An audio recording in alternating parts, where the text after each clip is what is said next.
Għadu mhux magħruf x'sar mill-mijiet ta' immigranti li qattaw tmiem il-ġimgħa bejn sema u ilma fuq dingiż f'nofs il-Baħar Mediterran.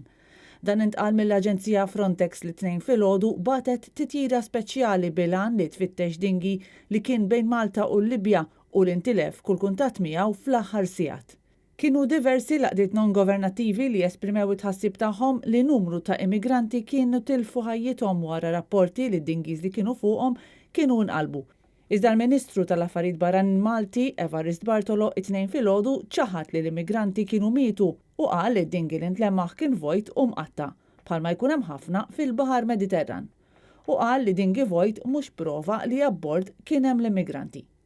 Intant, fit-tweet l-Arċisqof ta' Malta Charles Scicluna it-tnejn reġatenna li bħalma għamlet għal mijiet ta' snin, il-Knisja qiegħda għal darb'oħra toffri r-riżorsi tagħha biex tilqa' l-immigranti u qal li din hija prova oħra tal-umanità u l-ospitalità li aħna magħrufin għaliha u appella biex ma nfallux f'dan l-aspett.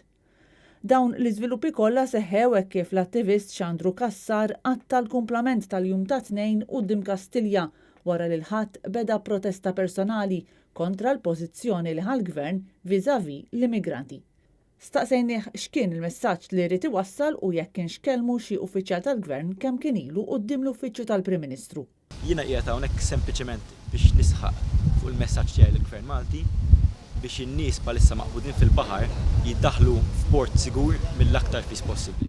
Ma kelli ebda komunikazzjoni minn uffiċjal tal-Gvern jew ebda komunikazzjoni uffiċjali. Ftit wara li tlaqna aħna il-Prim Ministru Robert Abela daħal fl-uffiċċju tiegħu f'Kastilja, iżda minkejja li għadda ftit metri l-bogħod miż-żagħżugħ u għadda srasu u baqa' għaddej daqs li kieku ma kien ra xejn.